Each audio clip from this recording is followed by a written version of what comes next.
Hi guys, நான் தான் docking தமிழா cakes பேசுகிறேன். இன்றைக்கி என்ன அப்டேட் பார்க்க போகிறோம் அப்படின்னா, டான்செட் 2023க்கான டேட்ஸ் வந்து அனௌன்ஸ் பண்ணிட்டாங்க. ஸோ எக்ஸாம் டேட் சொல்லியிருந்தாலும் அதுக்கு நம்ம அப்ளை பண்ணணும். நம்ம அப்ளை பண்ணி அதுக்கப்புறம் அந்த அப்ளிகேஷன் சக்ஸஸ் ஆகி அதுக்கு நம்ம ஒரு பேமெண்ட்டை பண்ணி பேமெண்ட்லாம் முடிஞ்சதுக்கப்புறம் உங்களுக்கு ஹால் டிக்கெட் தரணும். அந்த ஹால் டிக்கெட் வந்ததுக்கப்புறம் தான் அதை வச்சு தான் நம்ம எக்ஸாம் எழுத முடியும். இதுக்கு முன்னாடி இத்தனை ஸ்டெப்ஸ் இருக்குது. ஸோ அதுக்கு முதல்ல நம்ம ரிஜிஸ்ட்ரேஷன் பண்ணணும். ஸோ உங்களுக்கான ஆன்லைன் ரிஜிஸ்ட்ரேஷன் எப்படி இருக்கும், அதை நீங்கள் எப்படி பண்ணணும் அப்படிங்கிறது தான் இந்த வீடியோவில் நம்ம முழுசாக பார்க்க போகிறோம்.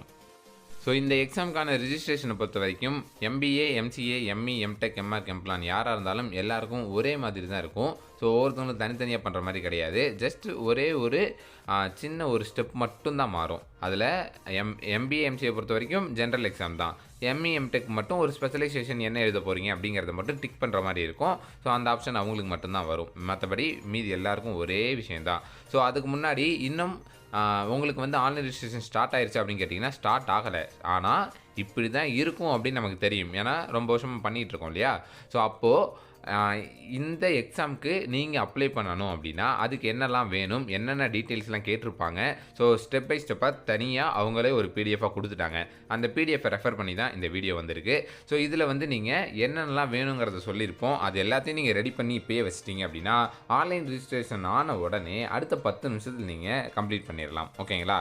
ஏன்னா ப்ரௌசிங் சென்டர் பக்கம்லாம் போனீங்க அப்படின்னா உங்களுக்கு வந்து அவங்களுக்கு கரெக்டாக அந்த சைஸ்லாம் மாற்றவே தெரியாது. ஃபோட்டோவோட சைஸ்லாம் கரெக்டாக இவ்வளோ தான் இருக்கணும் அப்படிங்கிற மாதிரிலாம் ஒரு ரூல்ஸ் இருக்குது. அது நீங்கள் மாற்றிலாம் கொடுத்தீங்கன்னா ரிஜெக்ட் ஆகிடும். ஸோ அந்த மாதிரி நிறைய விஷயம் இருக்குது. அதெல்லாம் பார்த்து தான் பண்ணணும். அதனால் அவசரப்பட வேணாம். பட் இப்போதைக்கு நீங்கள் எல்லாத்தையும் ரெடி பண்ணி வச்சுக்கோங்க. அதுக்கப்புறம் வந்து நானே கூட அப்ளை பண்ணி தரேன். ஓகேவா. ஸோ வாங்க இன்றைக்கி வீடியோக்குள்ளே போகலாம். Tamil Nadu common entrance test TANCET 2023 and common engineering entrance test and admission சொல்லக்கூடிய சீட்டா PG 2023க்கான இந்த ஆன்லைன் அப்ளிகேஷன் நீங்கள் ஃபில் பண்ண போகிறீங்க அப்படின்னா அதுக்கு என்னென்ன டீட்டெயில்ஸ்லாம் நீங்கள் ரெடியாக வச்சுருக்கணும் அப்படிங்கிறத நீங்கள் வந்து இதில் ஒரு error free data entry form மாதிரி கொடுத்துருக்காங்க. இதை நீங்கள் பிரிண்ட் அவுட் எடுத்து இதில் எழுதி கூட வச்சுக்கலாம். இல்லை இதில் கேட்டிருக்க மாதிரி நீங்கள் ஜஸ்ட் நோட்டில் கூட எழுதி வச்சுக்கலாம். ஸோ அப்போ தான் நீங்கள் வந்து டக்குன்னு ஒரு 10 நிமிஷத்தில் வந்து ஃபில் பண்ணி முடிச்சிடலாம். ஸோ ஃபஸ்ட்டு உங்களுக்கான ஸ்டெப்ஸ் ஆன்லைன் ரிஜிஸ்ட்ரேஷனில் என்னென்னலாம் கேட்டிருக்காங்க அப்படிங்கிறத ஒன் பை ஒன்னாக சொல்கிறேன். So name of the candidate, உங்களோட நேம் கொடுக்கணும். அடுத்தது இமெயில் ஐடி அண்டு பாஸ்வேர்டு கேட்டிருக்காங்க. ஸோ இமெயில் ஐடி அண்டு பாஸ்வேர்டை பொறுத்த வரைக்கும் நீங்கள் டான்செட் போர்ட்டலில் என்னத்தை கொடுத்து லாகின் பண்ணுறீங்களோ அதே இமெயில் ஐடி தான் கொடுக்கணும். பாஸ்வேர்டு நீங்கள் உங்கள் இமெயில் ஐடி பாஸ்வேர்டு தான் கொடுக்கணும். இல்லை டான்செட் போர்ட்டலில் லாகின் பண்ணுறதுக்கு நம்ம ஒரு பாஸ்வேர்டு யூஸ் பண்ணுறோம் அப்படின்னா அந்த பாஸ்வேர்டு. ஓகேங்களா. ஸோ அதை வந்து சொல்லியிருக்காங்க பாருங்கள், this ID and password must be noted down அப்படின்னு. அதை எங்கேயாவது எழுதி வச்சுக்கோங்க. நிறைய பேர் மறந்துடுவீங்க. அப்புறம் ஃபர்கட் பாஸ்வேர்டு கொடுத்து அது நிறைய தலைவலி பிடிச்ச வேலை. சரிங்களா. அடுத்தது மொபைல் நம்பரு, அதுக்கு அடுத்தது டேட் ஆஃப் பர்த்து, அடுத்தது நேட்டிவிட்டி. ஸோ நேட்டிவிட்டி உங்களுக்கு எதுவோ அதை கொடுக்கலாம். ஸோ நேட்டிவிட்டி ஊரை கொடுக்கணும், இல்லை டிஸ்ட்ரிக் கூட கொடுத்தா ஓகே தான். சாய்ஸ் ஆஃப் எக்ஸாமினேஷன் MBAவா MCAவா ME Mtechஆ. ஓகேவா. ME Mtechனா அதில் என்ன எழுத போகிறீங்க அப்படிங்கிறத கொடுத்துருப்பாங்க. ஸோ இதெல்லாம் முடித்ததுக்கப்புறம் இதெல்லாம் ரிஜிஸ்ட்ரேஷன் முடிஞ்ச உடனே லாகின் பண்ண சொல்லும். லாகினில் உங்களோட இமெயில் ஐடி பாஸ்வேர்டை கொடுத்து நீங்கள் லாகின் பண்ணுவீங்க. அந்த இமெயில் ஐடி பாஸ்வேர்டு தான் இப்போ கொடுத்தோம் இல்லையா, அதே இமெயில் ஐடி பாஸ்வேர்டு தான் கொடுக்கணும். உள்ளே போனதும் ஃபஸ்ட்டு உங்களுக்கு பர்சனல் டீட்டெயில்ஸ் ஃபஸ்ட்டு பேஜில் கேட்கும். அதில் ஜெண்டர் கொடுக்கணும், கம்யூனிட்டி கொடுக்கணும், சப் கேஸ்ட் கொடுக்கணும் வித் கோடோட. அது அதுலேயே அவைலபிளாக இருக்கும். உங்களோட கேஸ்ட் தேர்ந்தீங்கன்னா கோடோட வரும். உங்களோட அட்ரஸ் கொடுக்கணும், பின்கோட் கொடுக்கணும், nationality, religion, city, state, Sri Lankan Tamil ரெஃப்யூஜிவாக இருந்தீங்க அப்படின்னா எஸ்ஸா நோவா அப்படிங்கிறத கொடுக்கணும். So annual income of parent or guardian, அவங்களோட ஆனுவல் இன்கம் கேட்டிருக்காங்க. ஸோ அது குத்துமதிப்பாக ஏதாவது ஒன்று கொடுக்கலாம். தென் டிசபிலிட்டி அப்படின்னா எஸ் நோ. ஓகேவா. ஸோ ஒரு வேளை எஸ் கொடுத்தீங்கன்னா அது என்ன அப்படிங்கிறத மென்ஷன் பண்ணணும். தென் போஸ்ட் மெட்ரிக் ஸ்காலர்ஷிப்புக்கு நீங்கள் எலிஜிபிளா இல்லையா அப்படின்னு கேட்குறாங்க. ஸோ எல்லாருமே எலிஜிபிள் தான். ஸோ எஸ்ன்னு கொடுக்கலாம். அடுத்தது educational details, SSLC and 10th. இதில் நீங்கள் 10th ஃபஸ்ட்டு நீங்கள் ஃபில் பண்ணுவீங்க. ஸோ 10th வந்து SSLC ரிஜிஸ்ட்ரேஷன் நம்பர் கொடுக்கணும். அப்புறம் இயர் ஆஃப் பாசிங் கொடுக்கணும். என்ன ஸ்கூலில் படிச்சிங்க, அது எந்த டிஸ்ட்ரிக்டில் வருது, எந்த ஸ்டேட்டில் வருது, இதை கொடுக்கணும். அடுத்தது சேம் அப்படியே HSC அப்படி இல்லைனா டிப்ளமோன்னு சொல்லுவோம். ஸோ டிப்ளமோ படித்தவங்க டிப்ளமோ கொடுக்கணும். HSC படித்தவங்க 12th கொடுக்கணும்.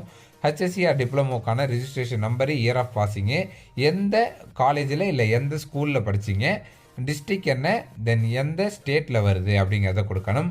குவாலிஃபையிங் டிகிரியை பொறுத்த வரைக்கும் நீங்கள் வந்து உங்களோட டிகிரி ரிஜிஸ்ட்ரேஷன் நம்பர் கொடுக்கணும், இயர் ஆஃப் பாசிங் கொடுக்கணும், எந்த காலேஜில் படிச்சிங்க, என்ன டிஸ்ட்ரிக்ட் என்ன ஸ்டேட்டில் வருது, ஸோ என்ன டிபார்ட்மெண்ட் படிச்சிங்க, அதில் என்ன ஸ்பெஷலைசேஷன் படிச்சிங்க. இன்ஜினியரிங்காக இருந்தால் ஸ்பெஷலைசேஷன் வரும். பிகாம் பிபிஏல கூட ஸ்பெஷலைசேஷன்லாம் இருக்குது இல்லையா, பிஎஸ்சியில் கூட இருக்குது. பிஎஸ்சியில் கம்ப்யூட்டர் சயின்ஸ் இருக்குது, ஐடி இருக்குது, சிஎஸ் இருக்குது, சிடி இருக்குது, அந்த மாதிரி நிறைய போகும். அடுத்தது யூனிவர்சிட்டி நேம், என்ன யூனிவர்சிட்டி கீழே வருது, ஓகேவா. ஸோ ப்ரீ ஃபைனல் செம் வரைக்கும் எத்தனை பர்சன்டேஜ் மார்க் வச்சுருக்கீங்க, ஏன்னா இப்போ தான் ஃபைனல் இயர் நீங்கள் வந்து எழுத போகிறீங்க, அதுக்கு முன்னாடியே எக்ஸாம் வரும் அப்படிங்கிறதால நீங்கள் வந்து ப்ரீ ஃபைனல் செம் வரையும் 5வது செம் இல்லை 7வது செம் வரைக்கும் நீங்கள் எவ்வளோ மார்க் எடுத்திருக்கீங்கிறத பர்சன்டேஜ் கொடுக்கணும். அடுத்தது 3வதாக உங்களுக்கு எக்ஸாமினேஷன் டீட்டெயில், எந்த சென்டர் வேணும், தென் என்ன சப்ஜெக்ட் எழுத போகிறீங்க அப்படிங்கிறது. ஸோ சென்டர் வந்து எல்லாருக்குமே வந்து சென்டர் வந்து எப்படி கேட்பாங்க அப்படின்னா, ஒரு 7 சென்டரோ 8 சென்டரோ தான் இருக்குது டிஸ்ட்ரிக்கு. அந்த 8 டிஸ்ட்ரிக்குள்ளே உங்களுக்கு பக்கத்தில் எந்த சோன் வருதோ அந்த சோன் நீங்கள் செலக்ட் பண்ணிக்கணும்.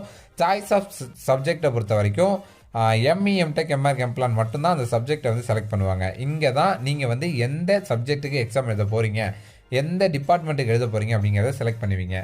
தென் ஃபோட்டோ அப்லோட் பண்ணணும். உங்களோட பாஸ்போர்ட் சைஸ் ஃபோட்டோ ஸோ 50 கேபிக்குள்ளே இருக்கணும், ஜேபிஜி ஃபார்மேட்டில் தான் இருக்கணும், ஹைட்டு 300 பிக்சலும் வித்து 200 பிக்சலும் இருக்கணும். தென் சிக்னேச்சர் பொறுத்த வரைக்கும் ஜேபிஜி ஃபார்மேட்டில் தான் நீங்கள் வந்து அப்லோட் பண்ணணும். ஸோ அதுக்குமே வந்து ஹைட்டு 70 அண்ட் வித்து 200 பிக்சல் இருக்கணும், அது 11 கேபிக்குள்ளே இருக்கணும், ஓகேவா. சிக்னேச்சர் எப்படிங்க அப்லோட் பண்ணுறதுன்னு கேட்டிங்கன்னா, ஒரு நோட்டில் ஃபோட்டோ எடுத்து அதை வந்து நீங்கள் ஸ்கேன் பண்ணி அதை கிராப் பண்ணி அதை சைஸ் கரெக்ட் பண்ணி அப்புறம் அப்லோட் பண்ணணும். அது பெரிய ப்ராசஸ்க்கு, அது தலைவலி பிடிச்ச வேலை. நான் ஈஸியாக பண்ணிடுவேன், ஒரு சிலருக்கு. தென் அடுத்தது ஃபைனலாக கன்ஃபர்மேஷன் அண்ட் சப்மிஷன் வரும். Verify all the details and click submit to go to your payment screen. இப்போ தான் பேமெண்ட்டுக்குள்ளே போகிறோம். இஃப் எம்பிஏ ஆர் எம்சிஏ இப்படி இருக்கீங்கன்னா உங்களோட கம்யூனிட்டி சர்டிஃபிகேட்டை பிடிஎஃப் ஃபார்மேட்டில் அப்லோட் பண்ணணும் பேமெண்ட்டுக்கு முன்னாடி. யார் அப்படின்னா ரிசர்வ்டு கேட்டகரியில் வரவங்க, அதாவது எஸ்சி எஸ்சிஏ எஸ்டி இந்த கேட்டகரியில் வரவங்க.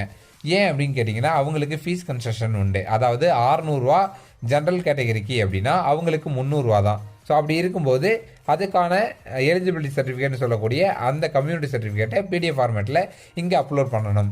இதுவே எம்இ எம்டெக் எம்ஆர் எம்ப்ளானாக இருந்தாங்க அப்படின்னா இதில் நிறைய சர்டிஃபிகேட் அப்லோட் பண்ணணும். என்னென்ன அப்படின்னா community certificate, SC SCA ST மட்டும் அப்லோட் பண்ணணும். மற்றவங்க 10th mark sheet, 12th mark sheet, இல்லை diploma mark sheet, degree mark sheet அப்படின்னா ப்ரொவிஷனல் சர்டிஃபிகேட்டு. ஆக்சுவலாக டிகிரி மார்க் ஷீட்டுன்னு தான் சொல்லணும், ப்ரொவிஷனல்னே சொல்லக்கூடாது. போன வருஷம் எல்லார்ட்டையும் ப்ரொவிஷனலை வாங்கிட்டு அப்புறம் டிகிரி மார்க் ஷீட்டை வந்து அப்லோட் பண்ணுங்கன்னு சொல்லி எல்லாருக்குமே வந்து ஆன் ஹோல்டில் போட்டானுங்க. ஸோ அது வந்து பெரிய பிரச்சனையாயிடுச்சு. அதனால எல்லாருமே டிகிரி மார்க் ஷீட்டை அப்லோட் பண்ணி விட்ருங்க. அடுத்தது எல்லா செமஸ்டரோட மார்க் ஷீட்டு, அதுதான் இப்போ சொன்னேன் இல்லையா. ஒரு வேளை இல்லை அப்படின்னா உங்கள்கிட்ட கன்சால்டேட் கிடச்சிருச்சுன்னா கன்சால்டேட்டை நீங்கள் வைக்கலாம். ஆனால் போத் சைடும் நீங்கள் வந்து ஸ்கேன் பண்ணி ஒரே பிடிஎஃபாக வைக்கணும். டிசி வைக்கணும், டிசி இருந்தால் வைக்கலாம். Then disability certificate if applicable, nativity if applicable, experience நீங்கள் வந்து ஏஎம்ஐஇ படிச்சிருந்தா. அடுத்தது ஐடென்டிஃபிகேஷன் சர்டிஃபிகேட், அதுவும் ஸ்ரீலங்கன் ட்ரிஃபிக்கு மட்டும். ஸோ இதெல்லாம் வந்து ஜிஹெச்ஐஜே இதை வந்து உங்களுக்கு கிடையாது. ஸோ இருக்கக்கூடிய அந்த ஒரு 5 தான் வந்து எல்லாருக்கும் வரும், ஓகேங்களா. ஸோ எல்லாத்தையுமே நீங்கள் வந்து எல்லாத்தையும் ஒரே பிடிஎஃபாக ரெடி பண்ணி 5 MBக்குள்ளே வச்சுருக்கணும்னு சொல்லியிருக்காங்க. அடுத்தது ஆன்லைன் பேமெண்ட்டுக்குள்ளே வரோம். ஆன்லைன் பேமெண்ட்டை பொறுத்த வரைக்கும் நீங்கள் வந்து டெபிட் கார்டு மூலமாகவும் பண்ணலாம், கிரெடிட் கார்டு மூலமாகவும் பண்ணலாம், யூபிஐ மூலமாகவும் பண்ணலாம், நெட் பேங்கிங் மூலமாகவும் பண்ணலாம், ஓகேவா. ஸோ அதெல்லாம் நான் உங்களுக்கு சொல்லித்தரேன், டெமோ வீடியோ கூட தரேன், ஓகேவா.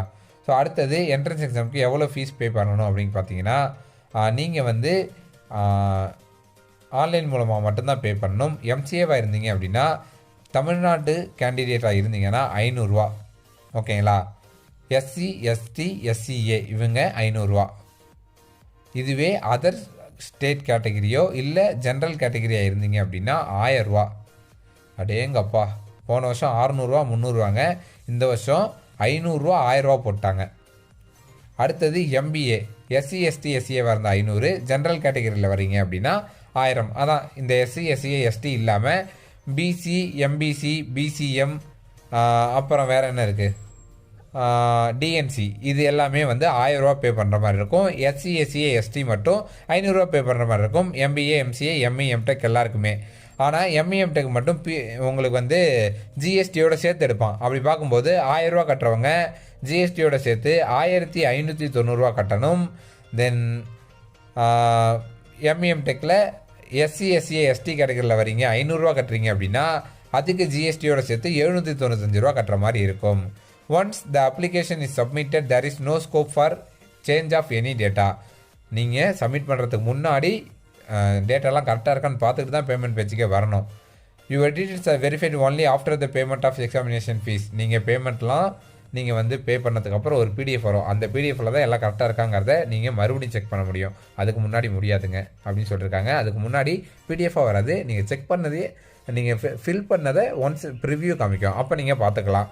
அடுத்தது ஃபோட்டோ எப்படி இருக்கணும் அப்படின்னா இந்த டிக் கொடுத்துருக்காங்க பாருங்கள். இந்த மாதிரி தான் இருக்கணும். பேக்ரவுண்டு வெள்ளையாக இருக்கணும். உங்களோட ஃபேஸ் வந்து முக்கால்வாசி தெரியணும். இந்த மாதிரி இருந்தால் மட்டும்தான் அப்ரூவ் பண்ணும்.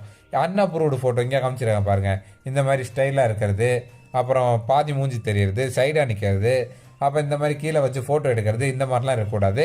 இதெல்லாம் வந்து எலிஜிபிள் கிடையாது. Unapproved photo. சிக்னேச்சரும் பாருங்கள் எப்படி கொடுக்கணும் அப்படின்னா அப்ரூவ் பண்ணுறது இந்த மாதிரி இருக்கணும். இந்த மாதிரி நோட்டில் சைன் போட்டு அதை ஸ்கேன் பண்ணி கரெக்டாக தெளிவாக இருக்கிற மாதிரி கொடுக்கணும். இது இல்லாமல் நீங்கள் வந்து அன்அப்ரூவ்டு சிக்னேச்சர் எப்படி கொடுக்கணும்னா அதை இவங்க மென்ஷனே பண்ணலைங்க.